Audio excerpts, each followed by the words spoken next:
Welcome to the tutorial video for Four Tribes 2nd edition. First things up front here, I am recording below my kitchen, so there is a possibility you'll be hearing some noise and a little bit of a ruckus with some children upstairs. And also I am just getting over a cold, so I might run out of steam here. So what we have here are the components for the 2nd edition. I wanted to go over those really quick. Then I'm going to give you a little bit of a little example of how the game plays and some of the changes that were made between the 1st edition and the 2nd edition. First up, we have our village cards, and anyone who has the 1st edition of Four Tribes will remember that there were little white borders around these cards. So what I thought would be really nice is to make these all not have that border so that they would seamlessly fit together. So as you can see, it looks like one continuous river going down the center of your play field, and your little houses will go on these little black squares. So I think it'll just look a lot nicer when it's all set up. All new artwork. I went back and used sort of the same outlines and designs from the original. So if you have the original and then you also pick up the 2nd edition, you'll see some of the roads and stuff are similar, but there's a lot more detail and a little bit more shadowing and stuff, so everything kind of pops a little bit more and looks more vivid. This is the new Longhouse card. I really like it a lot. It has the 6 spots on here indicating where you put your extra village elder pawns that aren't in play at the beginning of the game. Then we have both of our decks for each player. This is a 2-player game. You have the purple griffins here, and you have the orange lions. I'm assuming you can come up with any sort of name that you want to thematically for what empire they might have been during the medieval times. And each one of these decks are identical to one another. They have very familiar cards to players who are familiar with Four Tribes. You have your basic provision cards. That the range is a little different, you'll notice in the new version. But they have basically a value and a provision type, and it's very evident as to what they are. Very easy to see the distinction. So red is your meats, and green is obviously some vegetables. And then you have some of the other special cards that were in the original game, like the catapult has returned. What's nice about this version, not only is all the icons all updated and everything's a lot more crisp and more clear, the rules for the cards have been rewritten to be a little easier to understand, and there's some iconology on here, like this little red star indicates that this card can be played on either your side of the playfield or onto your opponent's side of the playfield. So you don't have to read the text to sort of figure out if that's the case. Any card that has that star, you'll know right away you can do that with it. So like I said, both decks are the same. They both have provisions of 4 different types. They both have some of the standard special cards that have this gray icon. These were the standard, the 4 different standard ones that came in the original Four Tribes.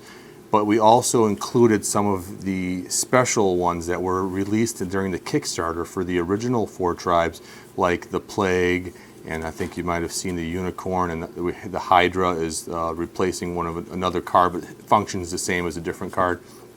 Basically, we went through and found the cards that players enjoyed the most playing with, that were additional in that Kickstarter as stretch goals, and we just added them to the base game. So these decks are a little smaller than the original, not that much more. They're, I believe, 28 cards per army. So it functions very much the same as the original game, but we'll show you a little bit of gameplay to show you how everything works and how it changed a little bit. Here's all your houses and pawns. So here's all your different houses. They're a little easier to distinguish. They are plastic, but because of that, the colors are a lot better. The one complaint that we got from the 1st edition was that the green and the blue and the black were very similar because they're all very dark. Well, these, as you can see, you can tell them apart a lot easier. They do have wood halmas in here, the same as the ones that were in the original, because I do really like those.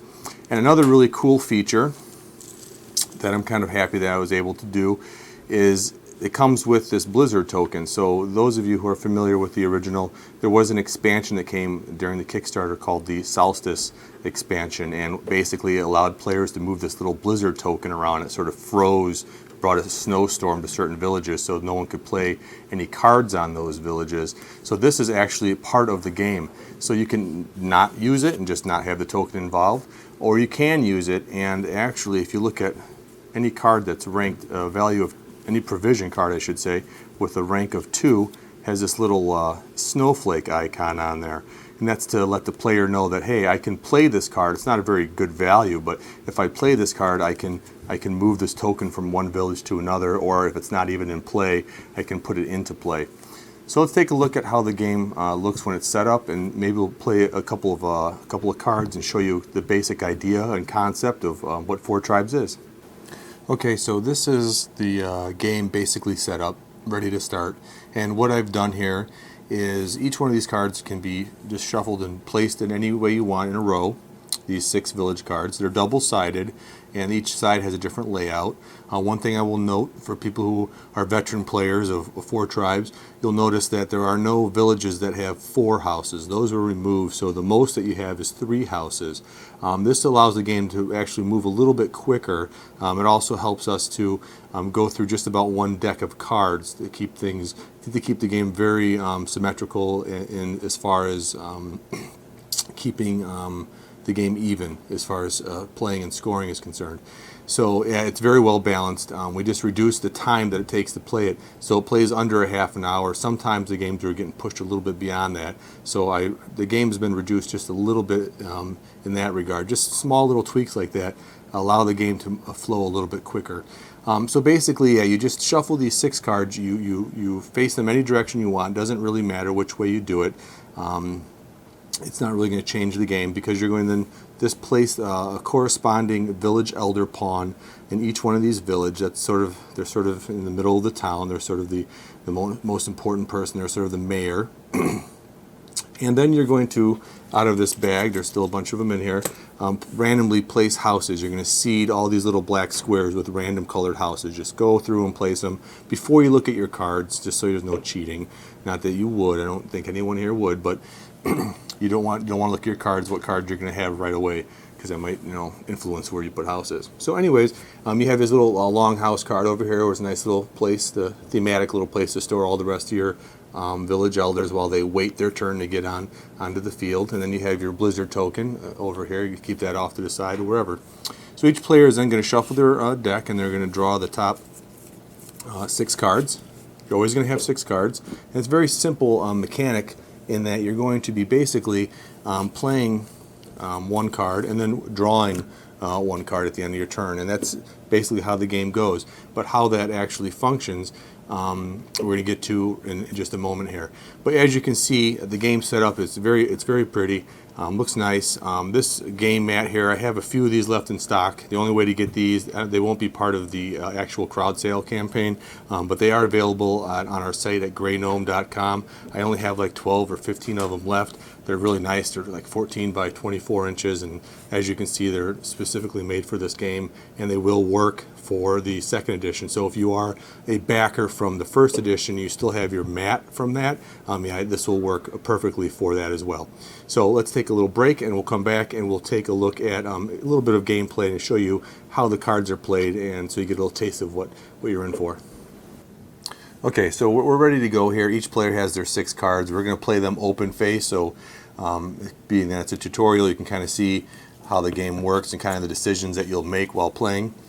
Well, this player here has a 1 of green, a 3 of green, 5 of green, 4 yellow, a red 3, and a blue 3. So this character, or this player, has nothing but provision cards, which is not a bad thing. All this means is that they're going to start off without any special cards in their hand, which is not a big deal, because it means they're still in their deck and they're going to get a chance to get to them. The next player over here has a red 5, a yellow 5, a couple more provision cards.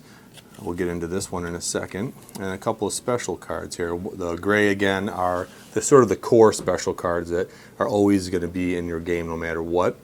These white ones, as far as this second edition is concerned, they're in your deck from the get-go.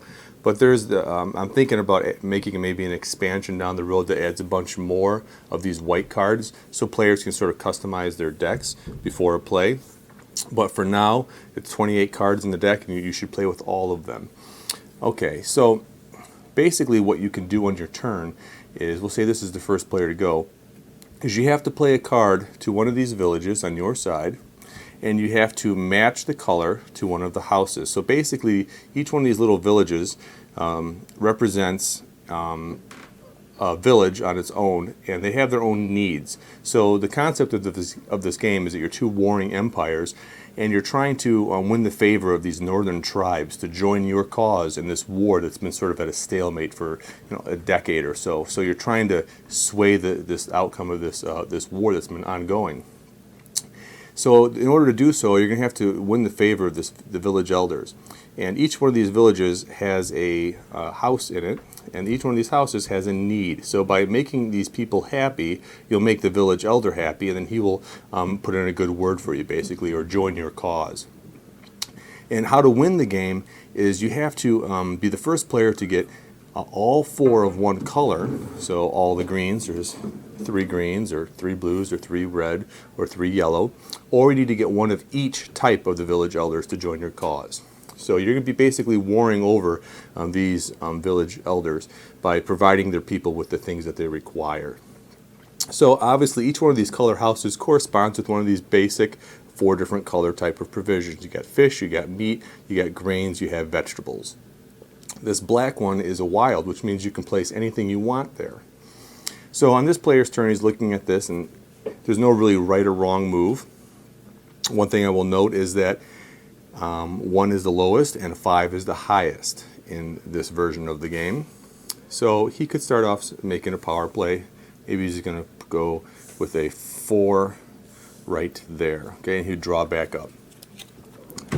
So now he's got 2 of these dragon cards you're noticing. What are these ones? What does that mean? Well, the dragon card, if you noticed, has a red star, which means it can be played on either side.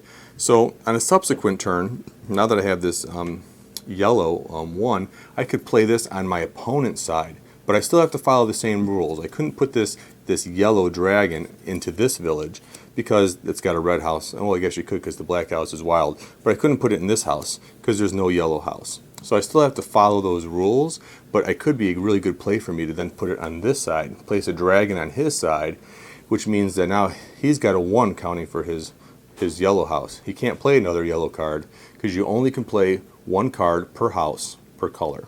We'll get into that a little bit more in a few minutes. So it's the next player's turn. He's got some provision cards he could play. A couple of special cards. He has this plague card, which acts sort of like a it can be played, it says right out here, it says place this card on your opponent's side of the village and then remove the card, and then remove a card from that side. So you can basically, he could play this on this side, and because it doesn't have a color, it's basically a wild. So he could play this on my side and then remove one of my cards, so remove a good valued card. Sanctuary is a protection card, so this you place on your own side, and it basically says that your player can't play anything in this village. So it's worth 4, which is awesome, and it's a wild, and your opponent can't play a dragon or anything mean on your side. So that's a really good card. You only have 1, so you want to be kind of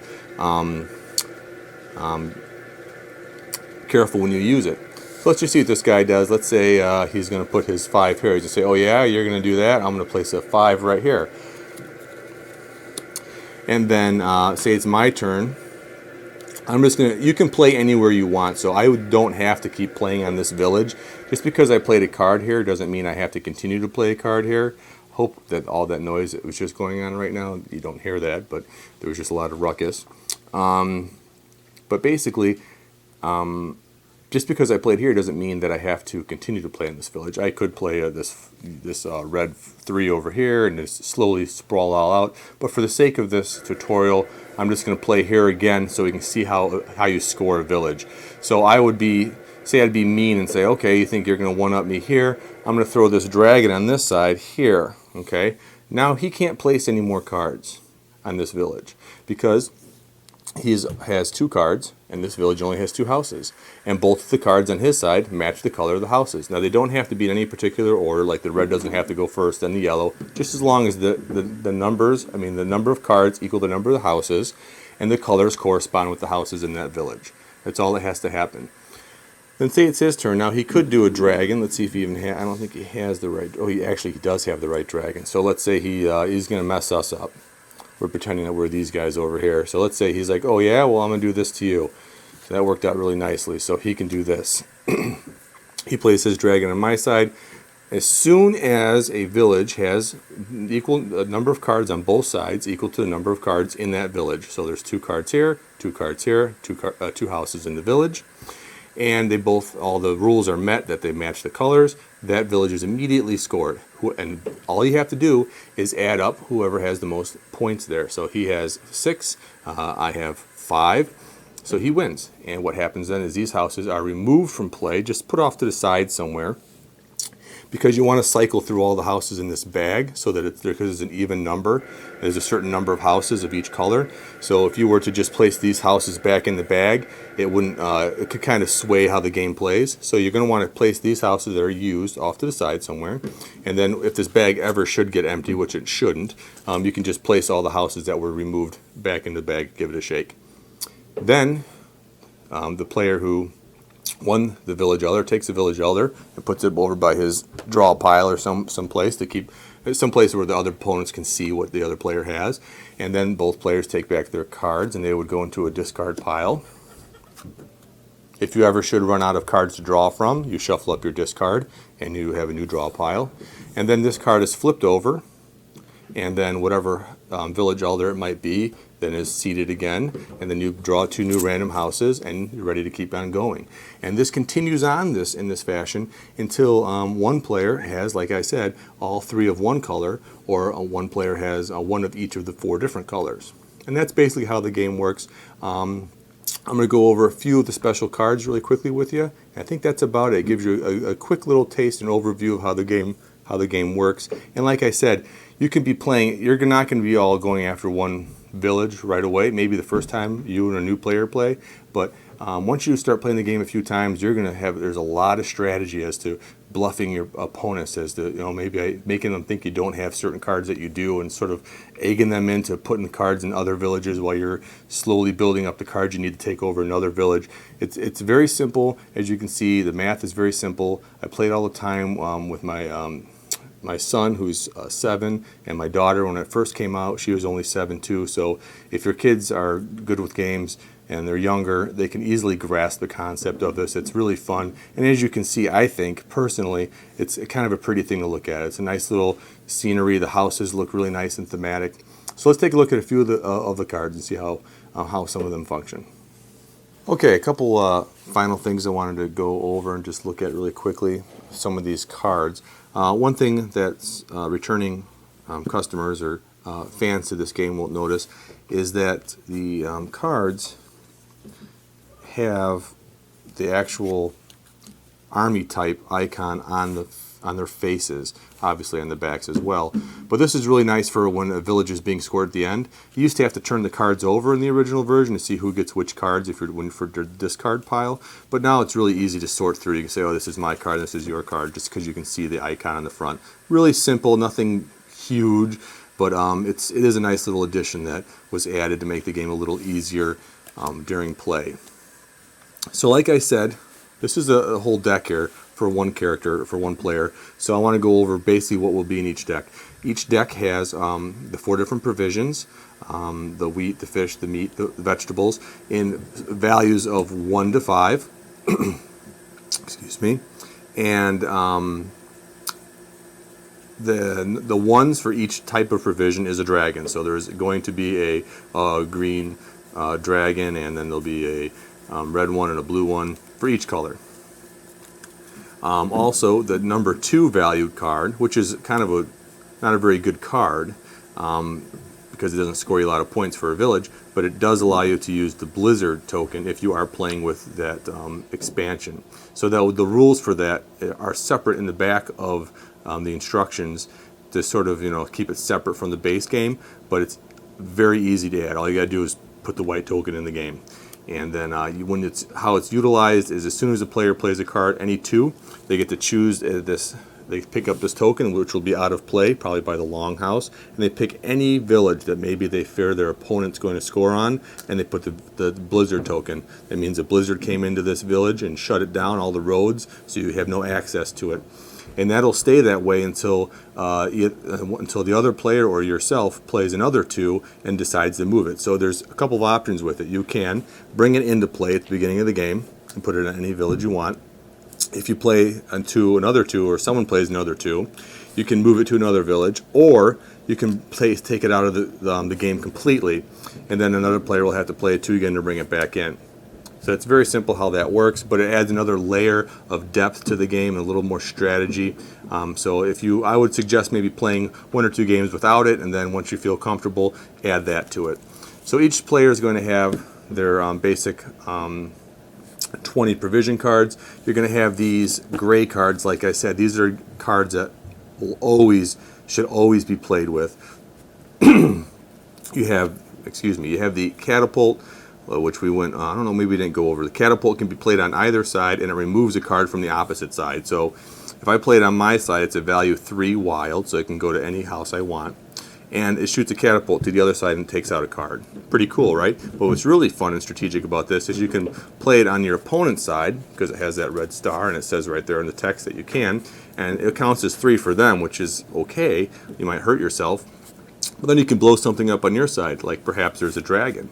So yeah, it's a very fun card. Hold on to that one until you have a good time to use it. Sanctuary card we already went over, and that allows you to basically protect any one village. They can't place any cards on that village. The Guardian, it says right here, place this card. I can't read upside down, sorry. Place this card on your side of a village, and you may remove any one from that side, any one card from that side of the village or adjacent village. So I can basically, if there's a dragon in this village, I could place this here, take the dragon out of that village, or I could take it out of something out of one of these adjacent villages. It could be anything. Then finally had this offering, which is basically just a wild 5. 5 is the highest value card in the game thus far, and basically it's a wild, so it's a very powerful card. You can definitely win yourself a village elder with that one. Now these white cards are a little more special than the gray ones in that they're a little more unique. Here you have the Hydra. The Hydra, place this card on one of your villages, and it counts its value. But the card does not count towards the card count needed. So basically what that means is that if you have this village here, it has 3 houses. That means you're supposed to be only able to play 3 cards on that side. But you could play this card at any point, and it's just an additional 2 points. And you can still add your other 3 cards. It doesn't count towards anything else in this village. It just is an additional 2 points. So that obviously can help. Obviously you want to play it before it's too late. You have the Plague card here, which you can place this card on your opponent's side of the village and then remove a card from that same side. So it functions very much like the Guardian, but for your opponent's side. You have the Shadowvern, and place this card on either side of the village, and it acts as a wild card with the value of 2 points. So it's basically a dragon, but it's a dragon that's wild. So, but its values 2, so it's not quite as powerful as these ones that are 1s, but these are very specific. You have to play these on a village that needs a red house, or has a red house. This you can play anywhere, so that's a pretty cool card. And then you have the Unicorn, one of my favorites. Place this card on either side of the village, and it acts as a wild card with a value equal to the card with the highest value on that side. Sounds confusing, but it's not. Basically, whatever cards are in this village, this one will mimic the highest valued card. I could play it on my side or your side, so there are strategic moments that you could play it on your opponent's side if they have all low cards. And sometimes you're going to notice an opponent's going to stall. They're going to see you're winning a village, and they're just not going to play cards. So you're going to have to play cards on their side to close out a village. So yeah, that's a good card for that. So that's basically all the cards that come in the game. And these are all the components. They look really nice. I love the quality of these cards from the Game Crafter are amazing. They all have UV protective coating on them, so if you spill something and if you get it off pretty quickly, the card should be fine. You could put dry erase marker on them and such, not that you would. They also have a linen finish. It's not super detailed, but it's there and it helps to shuffle, and the cards feel really nice in your hand. So I'm very happy with the quality of everything, and I hope that this tutorial gave you just a little taste of how the game works. Thank you very much.